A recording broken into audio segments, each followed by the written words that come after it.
Hey guys, welcome back to my channel. Today we're going to be doing some interior modifications. We're going to be installing a aftermarket steering wheel.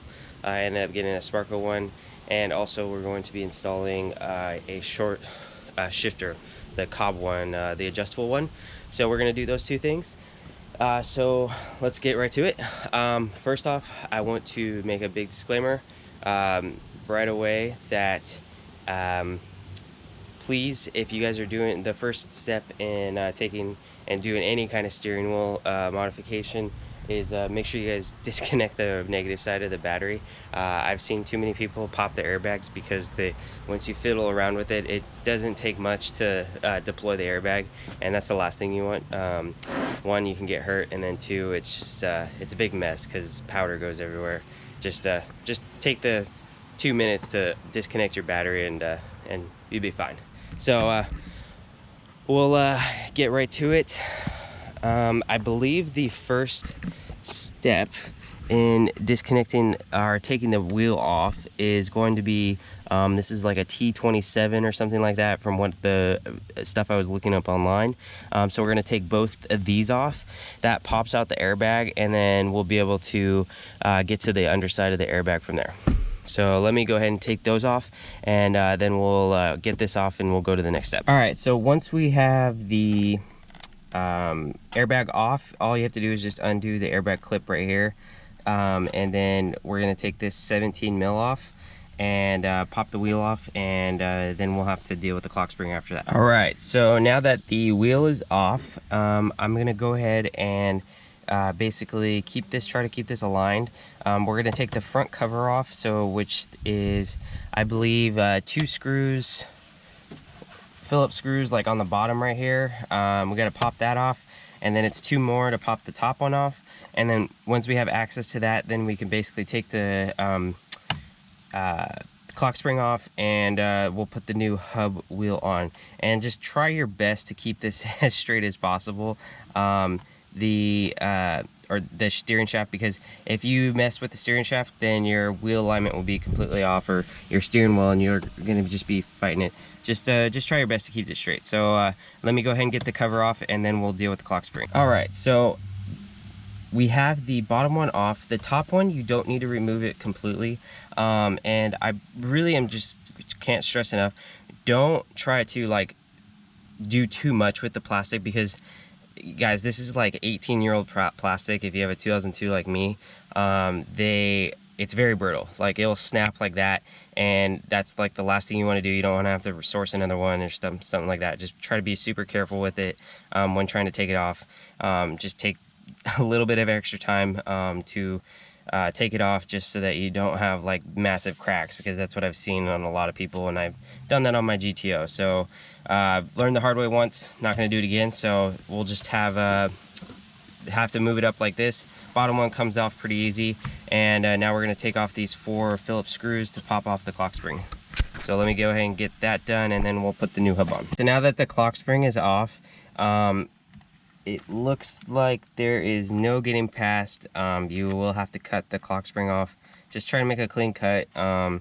And you know, down the line, if you want to put it back on, it's not the end of the world, because it's just a couple wires that you have to resolder together. I'm not too worried about that, and I hate wiring, so just go ahead and cut it off, and then we'll cap it off and put on the new hub.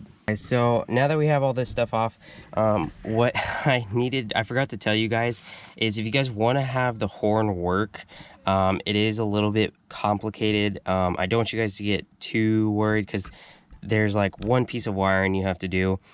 It took me a while to figure it out, actually. I wish I would have just looked it up, because then when I did look it up, it confirmed it. But the horn is actually tied in. Since we got rid of the clock spring has the horn on it, and the way the horn works is it basically just, when you ground it out, that's how it works. So if you guys can see this, there's like a black connector down here.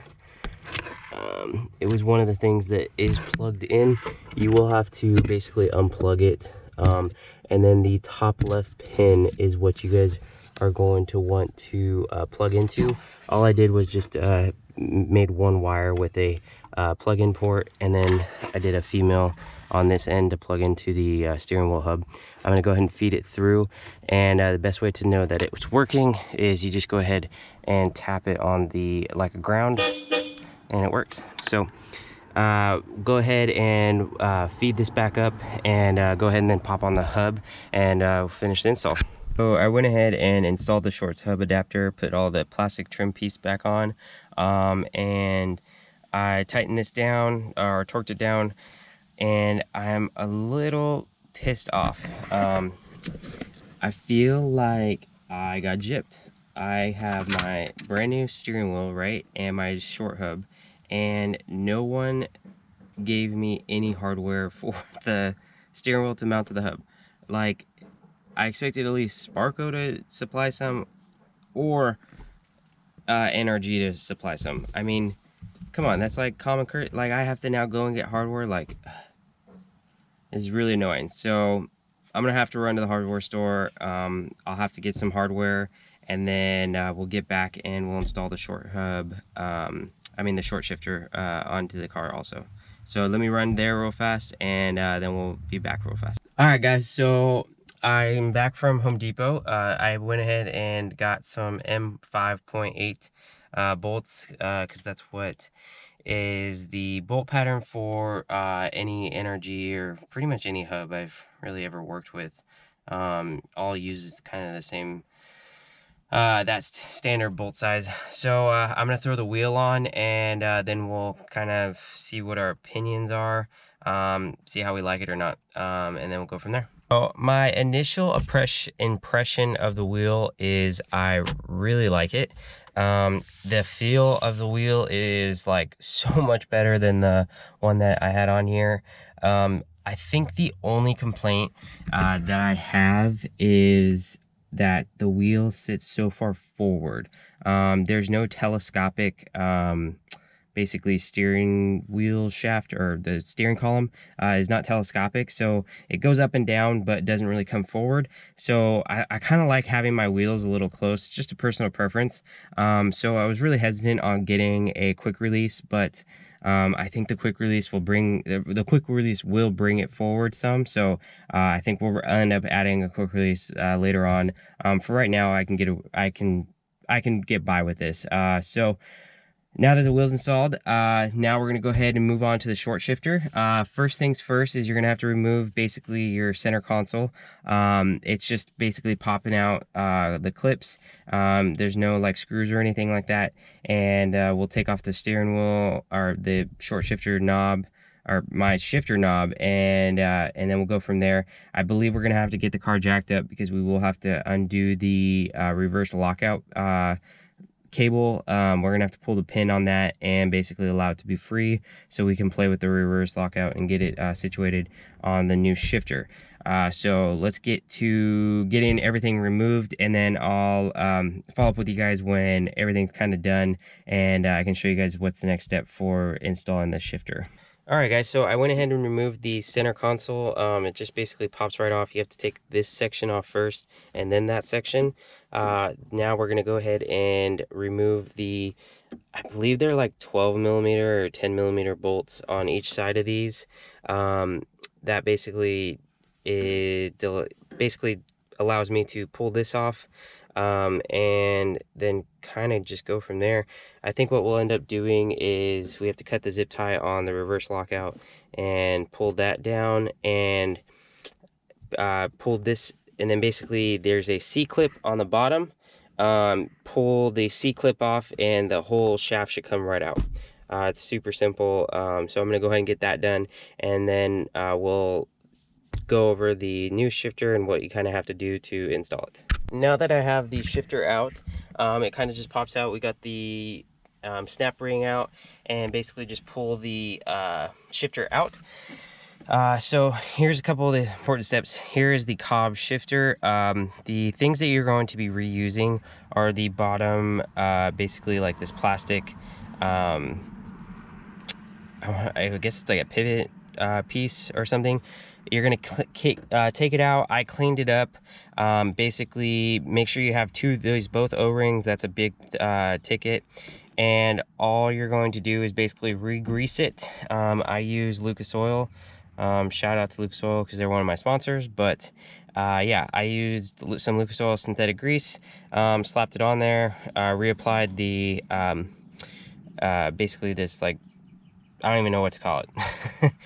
The thing, that's what we're gonna call it. But we then are going to be reusing, I didn't buy the shifter bushings just because these are pretty solid already. When I was looking at it, they didn't really need to be replaced. So maybe later on down the line you can replace these, but you're gonna reuse the whatever bushings you have on the actual shifter. You're gonna pop them out, slide it in, make sure you save that pin that's right there, and that's about it. After that, we are going to slide the reverse lockout up the cylinder wall, basically, or up the shaft of the shifter, get it to about right there, and then we're going to pop the pin in on the reverse lockout.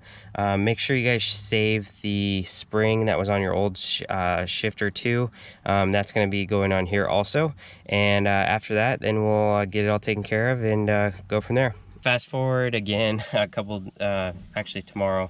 The next day, I have a hard time finishing stuff in one day just because I usually get up so late.